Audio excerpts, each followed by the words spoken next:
Okay, so in our final topic today, we have to talk about one of the biggest what ifs of his generation and maybe any generation in the NBA. Andrew Bynum showed up at the NBA Finals with not only bleach blonde hair, but also a goatee that was bleach blonde. You could see actually in a few alternate photos. God bless him. He's 28 years old, been out of the league for a few years. Justin, what do you remember most from the early All-Star years in LA? Well, he has as many rings as LeBron, Yeah. and his record's better, so maybe he's a better player all time, right? um, Andrew Bynum had a strong argument for best center in the league. Dwight Howard, in my mind, was the best. Andrew Bynum was probably the second best.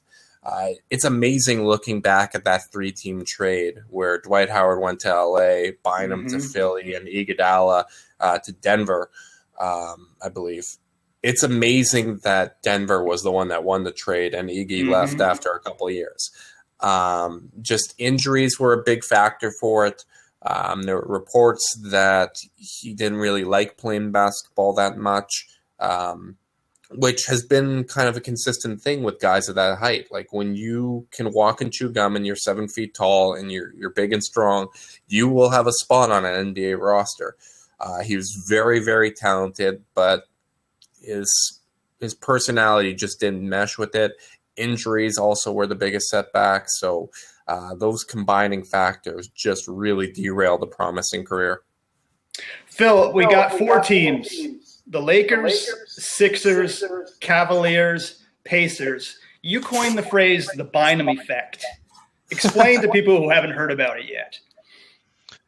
Well, I mean, outside of where he started with the Lakers and how that actually did work, the Bynum effect are guys who get sent around the league and for reasons they can't explain actually make their teams worse even if they're not playing. Are guys who are just, I don't want to use any medical terms for it, but are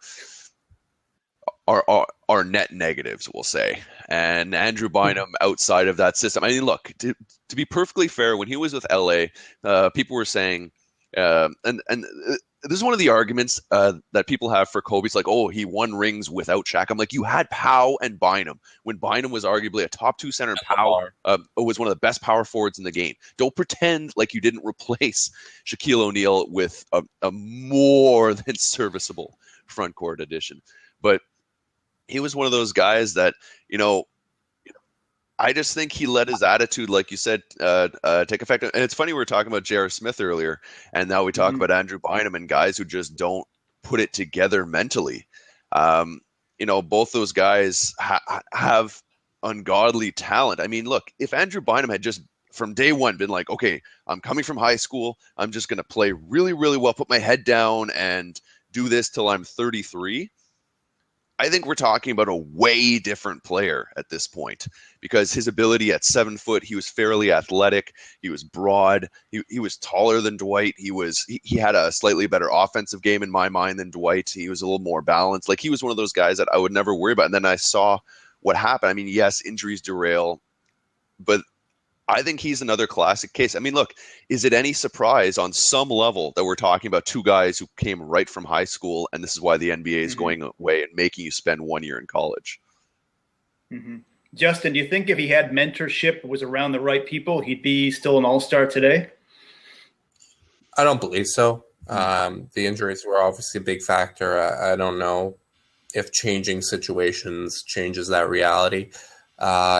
If the passion isn't there, I don't think any type of motivation would get you to that level. It might get you closer, but you really, to be at that all-star level with consistency, I think you need to have kind of that burning passion. And given how much success he had naturally without putting tons and tons of work in, at least relative to other NBA players, I'm sure the amount of work he put in is still more than I've done in any aspect of my life. But I still think that even with the right mentorship, even with somebody that he could relate to, maybe I just can't see it.